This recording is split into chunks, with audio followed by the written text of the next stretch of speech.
আমার একটি প্রশ্ন যে আমরা বিভিন্ন মানে মৎস্য চাষের উপরে বিভিন্ন অনুষ্ঠান করে বা কি বলে অ্যাড করে উনি আমাদের উৎসাহ যোগায় জনগণদের। উনি নিজে কি কোথাও মৎস্য চাষ করেছে বা এরকম দেশে বা গ্রামে বা ঢাকাতে, এটা আমাদের জানার আগ্রহ। খুব ভালো প্রশ্ন করেছে। আমার বাড়িতে 3টে পুকুরে, একটা পুকুরে মাছের চাষ হচ্ছে এবং এখনো প্রতি বছরই সেই মাছগুলো ধরা হয়, বড় মাছগুলোকে তোলা হয় এবং ছোট মাছগুলোকে আবার রেখে দেওয়া হয়। এবং আমি এটা এই এদের আগের থেকেই করছি এবং তাতে আমি বেশ মোটামুটি লাভবান। সেই জন্য আমি এর মধ্যে একটা কথা, আপনার কথার ভিতরে আমি একটা কথা বলি যে আজকে এই অনুষ্ঠানে আপনারা প্রশ্ন করছেন, আমি উত্তর দিচ্ছি, বাবু সাহেব উত্তর দিচ্ছেন। তো সবচেয়ে বড় কথা কি জানেন, ওই যখন হাফ প্যান্ট পরতাম তখন একটা ছবি আমি দেখেছিলাম উদয়ের পথে। তো সেখানে আমি এসে স্ত্রীকে বলছে ওই ছেঁড়া কাপড় সুই সুতো দিয়ে সেলাই করছে। তখন স্বামী এসে বলছে স্ত্রীকে যে তুমি কি করছো? বলে কাপড়টা সেলাই করছি। বলে যে এত বড় দারিদ্রতা, এই ছোট্ট সুই দেখে তুমি ঢাকতে পারবে? তো আমাদের দেশ, আমরা বলি যে গরিব গরিব গরিব, খালি বলি যে নাই নাই নাই, কিন্তু আমরা যদি একটুখানি সচেতন হই তাহলে কিন্তু এই দারিদ্রতা থাকে না। কারণ আমি নিজে আমার জীবন দিয়ে সেটা প্রুভ করেছি। এই যে আজকে আপনারা কয়েকজন লোক আসছেন, আমার কাছে প্রশ্ন করছেন, বাবু সাহেবের কাছে প্রশ্ন করছেন, কিন্তু প্রশ্ন না, এর চেয়ে বড় ক্যানভাস নন্দিত হয়েছে। এবং এই মাছের উপর অন্তপক্ষে যে গ্রামের লোক, আমাদের কয়টা গ্রামের লোক ম্যাক্সিমাম অশিক্ষিত, কাজেই তাদের কাছে পৌঁছতে হলে প্র্যাকটিক্যালি বড় পর্দায় ছবি মারফতে এগুলো পৌঁছতে হবে। নার্গিস আক্তারের সাথে কাজ করে আমি দেখেছি যে বাংলাদেশে কিন্তু আমি অনেক ছবি করেছি। আমি এমন কোনো মাধ্যম নাই যে যেখানে আমি অভিনয় করি না, কিন্তু সেখানে আমি মহিলাকে আমি দেখেছি, উনি মহিলা না, পুরুষের মধ্যে পুরুষ। ওনার কাজ দেখে আমি এতই তৃপ্ত যে উপমহাদেশে বহু বড় বড় শিল্পী সাহিত্যিক ওনাদের সাথে মেশার সুযোগ হয়েছে। তার মধ্যে নার্গিস আক্তারে ওনার সামনে বলা উচিত, উনি হয়তো মনে করবেন যে আমাকে বলাচ্ছে, তো কাজে আসলে না।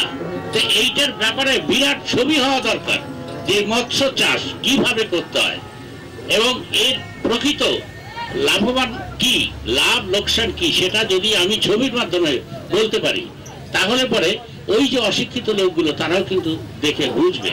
আজকে জাপানে কি করেছে ফ্যামিলি প্ল্যানিং এ, তারা ফ্যামিলি প্ল্যানিং কিভাবে করেছে, আমাদের ট্যাবলেট খাওয়া, তারা করেছে কি কাবুকি থিয়েটার দিয়ে পুরো ফ্যামিলি প্ল্যানিং কন্ট্রোল করে ফেলেছে।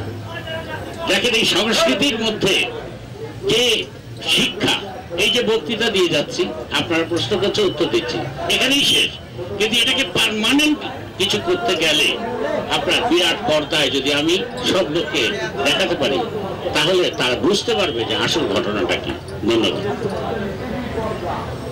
আপনি একা আসছেন, নাতিকে নিয়ে আসলেন না? আমরা তো নাতি দেখার জন্য সবাই আসছি।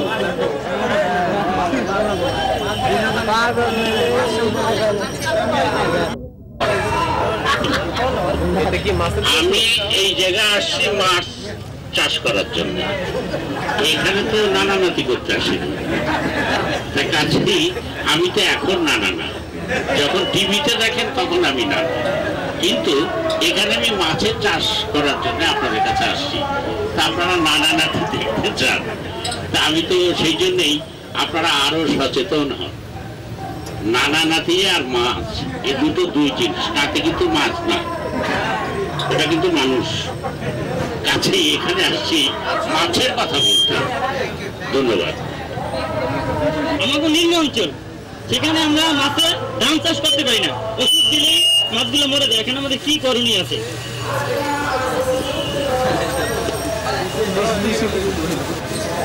আচ্ছা, আপনার কোশ্চেনটা ক্লিয়ার হয় নাই, আমাকে একটু করেন, একটু ক্লিয়ার করে বলেন। আমরা গলদা চিংড়ির চাষে এলাকাটা নিচু, সেখানে মানে যদি চাষ করতে চাই তখন ওইটা ওষুধ দিলে ধান রক্ষা করতে হবে, সেজন্য ওষুধ দিলে মাছের ক্ষতি হয়। এখানে কি করণীয়?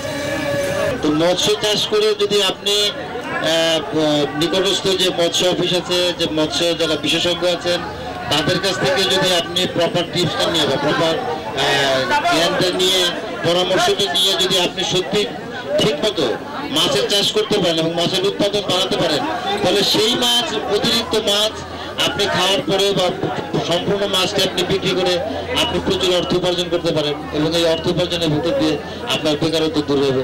এবং আমাদের যে মৎস্য অফিসগুলো আছে, এই যে প্রকল্পগুলো আছে, তারা আপনাদেরকে বিনামূল্যে পরামর্শ দেওয়ার জন্য বসে আছে। সরকার তাদেরকে বেতন দিচ্ছে, বিভিন্ন প্রজেক্ট করেছে, সেখানে আপনাদেরকে পরামর্শ দেওয়ার জন্যই তারা বসে আছে। তো আপনারা সহজে সেই সুযোগটা কাজে লাগাতে পারেন এবং সেই সুযোগের ভেতর দিয়ে আপনারা আপনাদের বেকারত্ব দূর করতে পারেন। আবার আমরা যদি আপনার বাড়িতে বেড়াতে যাই, সেই মাছটা আমাদের খাওয়াই দিলেন, তাই না?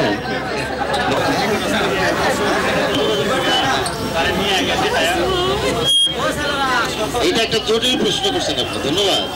মাছটা তো আমরা তো মাছের মতো বাঙালি, মাছটার বিষয় ভাতও যেমন খাইতে হবে, মাছও খাইতে হবে, চালও উৎপাদন করতে হবে, মাছও উৎপাদন করতে হবে। যেহেতু একই জমিতে যদি আপনি ধান এবং মাছ দুটোই চান, তাহলে ধান বাঁচাইতে গেলে মাছ বাঁচে না, মাছ বাঁচাতে গেলে ধান সমস্যা।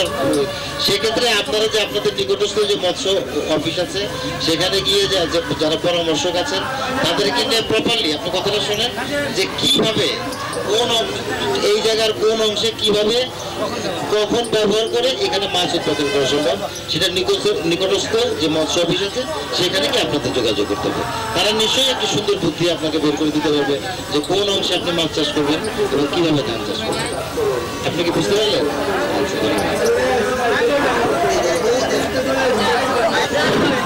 বাবু ভাই, সমন্বিত মৎস্য চাষ কি এবং কিভাবে করা যায়? সমন্বিত মৎস্য চাষ কি এবং কিভাবে করা যায়? বাবুর কাছে বাবু ভাই, সমন্বিত মৎস্য চাষ কি এবং কিভাবে করা যায়, এটা একটু প্রশ্ন।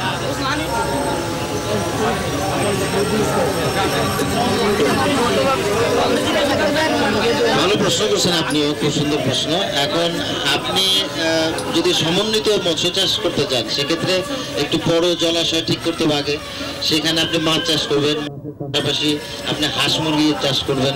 মাছের যে খাবার আছে, মাছ খাবে, হাঁসের খাবার হাঁস খাবে, বা হাঁসের থেকেই হাঁসের যে মলমূত্র হবে সেখান থেকে মাছ খাবে। এইভাবে নানাভাবে আবার সেখানে শাকসবজি চাষও করা সম্ভব, তাই না? এইভাবে একটির সঙ্গে আরেকটি সম্পর্কযুক্ত যে সমস্ত উৎপাদন করা সম্ভব, সেগুলো করাকেই আপনি সমন্বিত মৎস্য চাষ করতে পারেন।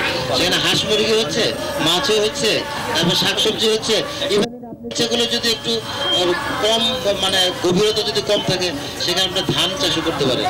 এবং এইভাবে সবগুলো একসঙ্গে যদি আপনি করতে পারেন, সেটাই সমন্বিত মৎস্য চাষ করবেন। হ্যাঁ, ইন্টিগ্রেটেড হয়েছে আপনি সেটা করবেন। এবং আমার মনে হয় যেটা সম্ভব, আপনারা করবেন, কিন্তু যদি আপনার পর্যাপ্ত জায়গা থাকে, এবং এটাতে খুবই লাভবান হওয়া সম্ভব আমাদের। এবং দাদা, আমার শ্রদ্ধ দাদা এখানে একটা কথা বলছে, আসলে যে আমাদের দেশ তো গরিব থাকার কথা না, এত মানুষ আছে, এত প্রযুক্তি আছে, প্রযুক্তি আসতেছে বাইরে থেকে, নতুন নতুন আমাদের উদ্ভাবন হচ্ছে প্রযুক্তি। হ্যাঁ, সেখানে আমাদের মধ্যে এত লোক জনশক্তি আছে, সেখানে বেকার থাকবে কেন, গরিব থাকবে কেন মানুষ? গরিব আসলে আমাদের বুদ্ধির দোষে আমরা করি। হ্যাঁ, তো আশা করি যে আমরা সবাই বেশি করে মৎস্য চাষ করবো, ধান চাষ করবো, মাছের মধ্যে বাঙালি থাকবো, মাছ খাবো, ভাত খাবো। ধন্যবাদ। প্রশ্নটা কমলদার কাছে। প্রশ্ন আপনি একটু আগে বলে গেলেন যে আপনার 3টে পুকুর, 3টে পুকুরে একটিতে আপনি চাষ করেন আর 2টাই করেন না কেন? আর যদি আপনি মৎস্য চাষ কমার্শিয়াল ভিত্তিতে করে থাকেন, তাহলে ওই 2টো পুকুর কি অকেজ হয়ে পড়ে আছে?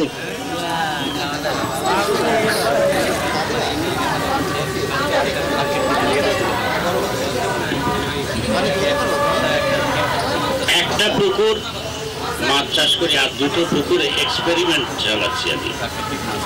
প্রাকৃতিক মাছ এবং চাষের মাছ, এর ভিতর ডিফারেন্সটা কি হয়? দুটো দুই জিনিস। সেই জন্যে যে জীব বৈচিত্র্য আমরা দেখতে পাই। দেখেন, মানুষের ভিতরেও কেউ হয়তো হাতটা এরকম বাঁকা হয়, কেউ এরকম ঠ্যাংটা বাঁকা হয়, কিন্তু এই যে 3টে পুকুর, এই 3টে পুকুরে 3 রকমের, 2টো পুকুরকে আমি বৈচিত্র্যভাবে আমি চেষ্টা করছি, আর একটা পুকুরে চাষ হচ্ছে। এই হলো ঘটনা। তার কারণে একটা কথা বলি আপনার কাছে, পৃথিবীতে বাঙালিরা কোনোদিন হারতে জানে না।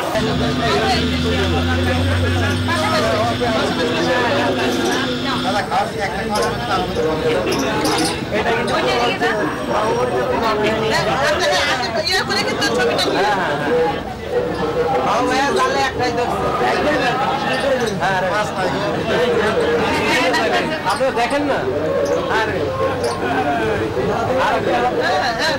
মাছ দেখেন আর একটা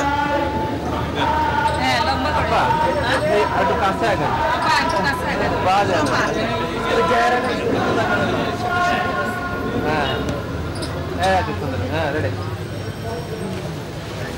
ঠিক আছে সবাইকে হাততালি দেন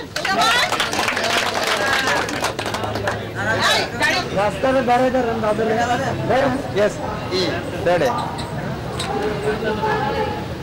আরেকটু টাইট